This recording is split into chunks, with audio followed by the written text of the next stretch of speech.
Welcome back to Warriors Pregame Live, presented by Comcast Business. Looking at the 215, the city of brotherly love, Philadelphia, Pennsylvania. And I could use a cheesesteak right now in Miami if you felt. There's no doubt about that. A great eating city. Great spots to eat food, seafood, cheesesteaks, all that stuff. But the Warriors are there to play some basketball. Well, a couple players are not there to play basketball, and that's Jonathan Kuminga and Jimmy Butler, who is out due to back spasms. He'll miss his first game since joining the Golden State Warriors. He's out due to back spasms. Paul George is available. But you see Joel Embiid right there. He is out for the season. Eric Gordon also out, the longtime veteran out of the University of Indiana, or Indiana University, I should say. And rookie Jared McCain, he is out for the year as well. So the Warriors are shorthanded, the Sixers are shorthanded, but the Warriors are looking to keep the good times rolling. Fezzi Fell seeking their first 6-game win streak of the season. Absolutely. Right now, the Warriors they've been riding this momentum really high right now. Jimmy Butler has joined the roster, and you've seen a swagger change. Defensively, the Warriors are getting out. They're pressuring teams. They're putting them on their heels, getting steals, running out on offense, and they're getting into the paint, scoring, shooting free throws. They went from the worst shooting free throw team before Jimmy Butler got here to now being the #1 free throw percentage in the NBA. What kind of change is that? That's a different momentum. That's a different swagger. That's a different confidence the Warriors have right now. And you've not only seen that with the bench, who have been playing extremely well with Jimmy Butler in the lineup. You've seen that with Steph. The ability to rest him, give him a break. During those times that he's resting, the bench is playing extremely well. Steph can come back, calculate, watch the game, see how it's being played, and then dissect the other team. You saw that last game, 22 points in the third quarter. Steph has been phenomenal all year long, but at this stretch right now, he understands that this team now has a chance to make it to the playoffs. And when Steph has that chance, and has that look in his eyes, it's a very dangerous thing for other teams. Yeah, you know, we've seen Steph do this for a number of years now, but in that game the other night, you know what happened is, like, he saw the way that was going in the first half. Nobody got much going. Jimmy couldn't make a shot. Moses couldn't make a shot. Brandon was struggling. He was minus 19 in the first half, I think. Draymond couldn't do anything. And Steph was like, okay. Put on the S, put on the cape, go to work, and he did. And he carried them to victory. Like Draymond said, we were reeling. He needed him to do that. You can't sleep on Quentin Post, too. 16 of his 18 shots in that second half, and he opened up the second half on fire there. But the Sixers, they've been dealing with drama all season long. Who's in, who's out. Paul George, heck, he missed the first 5 games of his Sixers tenure. But Joel Embiid, the big fella, the former MVP, who's an absolute baller, said-time All-Star, he's played a combined 58 games in the last 2 seasons, and he's medically unable to play right now with knee issues. He didn't look right all season long, Monty Poole. You mentioned this when the Sixers came to Chase Center. You're thinking, what is he doing on the floor? I was hurting for him. You know, watching him trying to move around, his movements were slow, and he was just, you could tell he was dealing with a lot of pain, discomfort, and tried to gut it out. And I thought it was a bad move. I mean, it reminded me of the 22 finals when we saw Robert Williams of the Celtics out there running around, lobbing, you know, limping around, trying to get things done.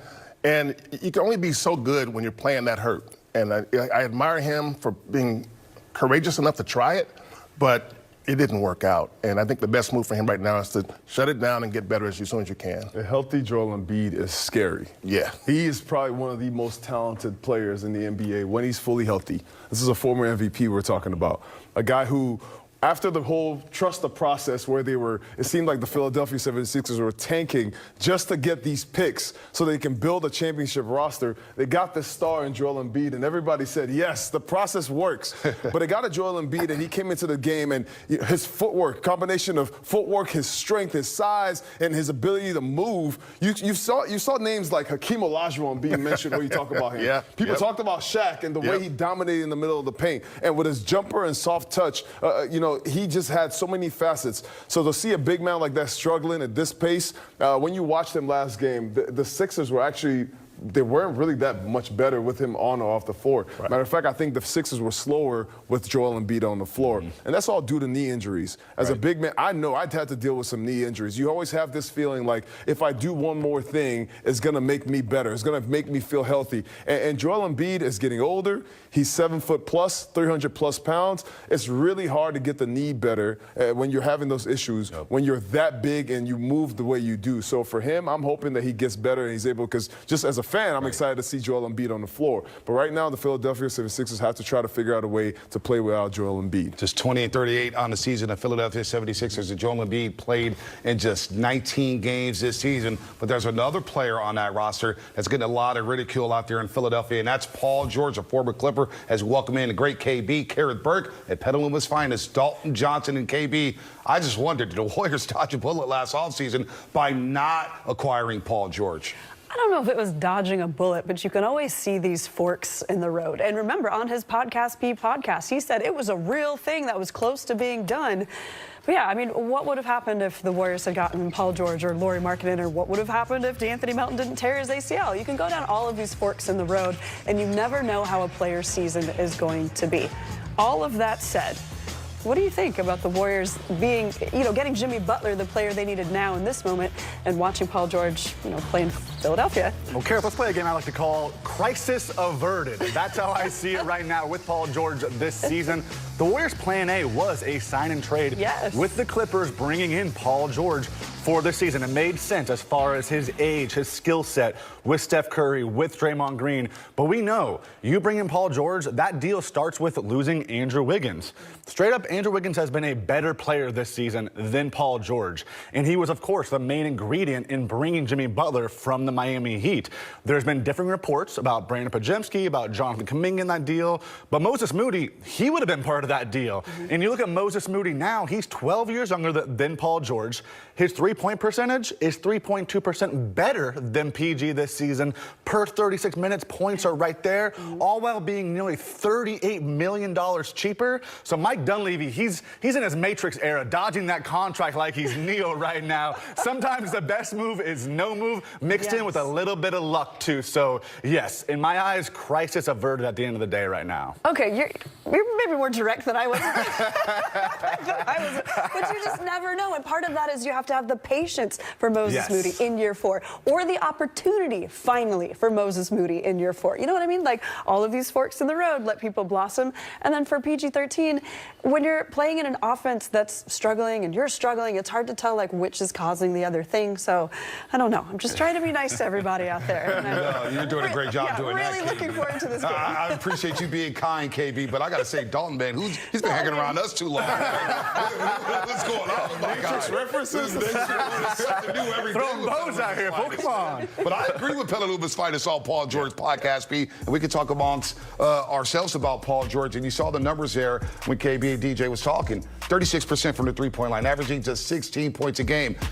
He missed the first 5 games of the season, Monty Pool. So for that contract, getting maxed out, being on the older side of 35 here, I think the Warriors did avert. I thought they averted a disaster here. Keeping Moody, keeping Kuminga, keeping Wings, I think was better for them. And then obviously they made the move for Jimmy Butler, which didn't cost them a ton. Yeah, I understand why the Warriors targeted Paul George. He's a terrific player when he's healthy. He can get his own shot, good defender. But he has had some health issues lately. And you're right, he's getting older. And the Sixers took that chance because the Clippers were not going to play ball with the Warriors. I understand why. I never thought they would. Why would the Clippers help the Warriors out? Yeah. So in Philadelphia, you're watching Paul now, and he's trying to round himself back into shape. He's had some good games, some bad games. So if you're the Warriors, though, you got to be thinking that, yeah, you know what, the Paul George thing probably wouldn't have worked as well as we hoped it would have. The Lauri Markkanen thing, Lauri's not having a great year either. He's having a down year. So, maybe in the long run, the Warriors did the right thing.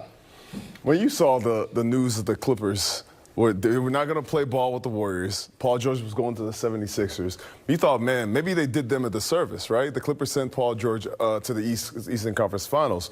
But now you look at it, and you look at the season so far. At age 35, he has 3 more years. After this season, he has 3 more years on the max contract. The Warriors just got Jimmy Butler, a guy who I would say defensively, offensively fits this Warriors roster. But then again, you play along with Steph, everybody can fit in the system with Steph. But so far, Jimmy Butler has seemed to be a better addition to the Warriors. So I got to give credit to the Warriors front office staff. Like, when are we going to start giving them some credit? Because every time they seem to keep turning water into wine. Mike Dunleavy Jr.,